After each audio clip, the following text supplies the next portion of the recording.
আসসালামু আলাইকুম। আজ 17ই রমজান, পবিত্র বদর দিবস।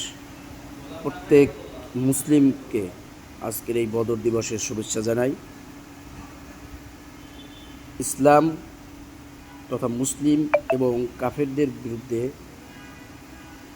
যে যুদ্ধ সংঘটিত হয়, ইসলামের ইতিহাসের প্রথম যুদ্ধ, সে যুদ্ধটা হলো বদরের যুদ্ধ।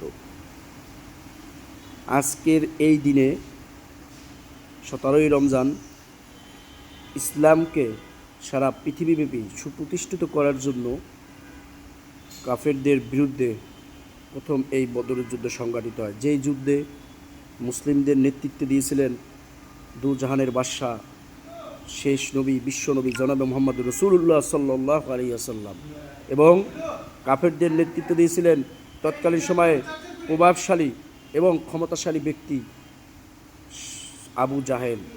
আবু জাহেল তৎকালীন সময়ে কাফেরদের নেতৃত্ব দিয়েছিল।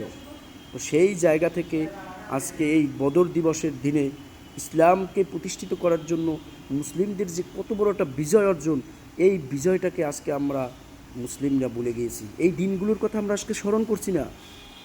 দেখেন, গোটা বিশ্বব্যাপী মুসলিমদের যে বিজয়ের শুভ সূচনা হয়েছিল, সেটা কিন্তু এই বদরের যুদ্ধের মাধ্যমেই হয়েছিল। 1000 সৈন্যের পক্ষান্তরে মাত্র 313 জন সহচর সাহাবীদেরকে নিয়ে, যোদ্ধাদের নিয়ে যেভাবে যুদ্ধে ঝাঁপিয়ে পড়েছিল এবং বিজয়টা অর্জন করে এনেছিল, এটা কি চারটিখানি কথা ছিল? ইমানি পাওয়ার ছিল। ইমানের পাওয়ারের বলেই কিন্তু এই যুদ্ধে বিজয় লাভ করতে পেরেছিল। তাদের দৃঢ় বিশ্বাস ছিল, তাদের ইমানি শক্তি ছিল খুবই খুবই মজবুত, যার কারণে তারা এই বিজয় অর্জন করতে পেরেছিল।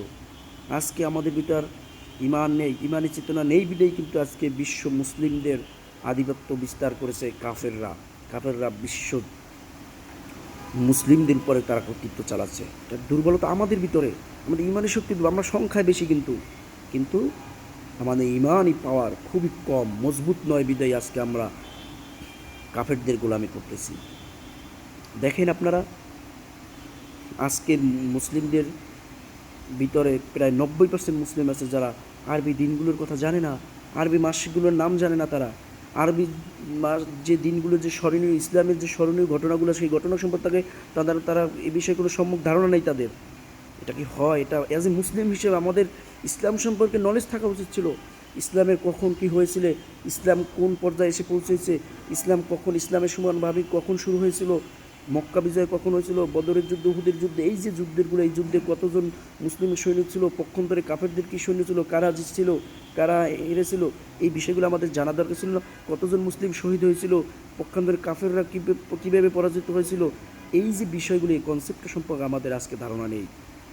আমাদের ধারণা আছে আমরা জাতির আব্বা দিবস পালন করি, আমরা এই দিবস, হ্যান দিবস, এই নানান দিবস পালন করি, যত শিরকিয়াতের ভিতরে আমরা আছি। অথচ আজকের এই পবিত্র রমজানের পবিত্র দিন, যেখান থেকে ইসলামের শুভ সূচনা হয়, দেখেন বদরের যুদ্ধের আগে মুসলিমরা কিন্তু প্রকাশ্যে ইসলামের দাওয়াত মানুষের মাঝে পৌঁছে দিতে পারতো না।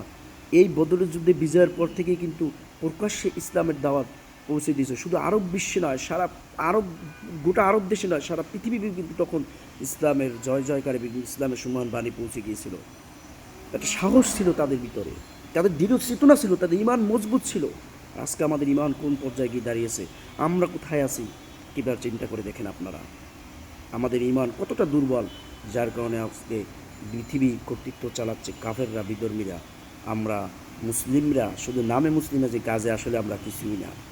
কাজে আমরা মুসলিমের নেই, কাজে কর্মে আমাদের মুসলিমের পরিপন্থী পুরা।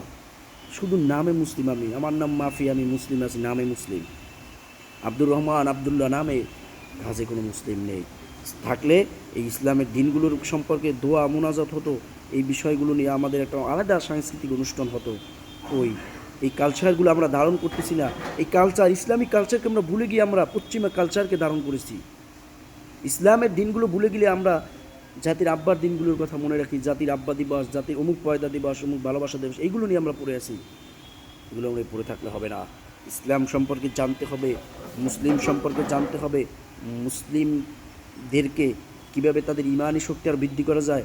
সারা পৃথিবীব্যাপী ইহুদিদের কর্তৃত্ব পক্ষান্তরে মুসলিমদের কর্তৃত্ব কীভাবে বাড়া যায় সেই চেষ্টায় আমাদের গোটা মুসলিমকে ঐক্যবদ্ধ হয়ে করতে হবে, আমার ইমানকে মজবুত করতে হবে। সবাইকে অসংখ্য ধন্যবাদ। আসসালামু আলাইকুম।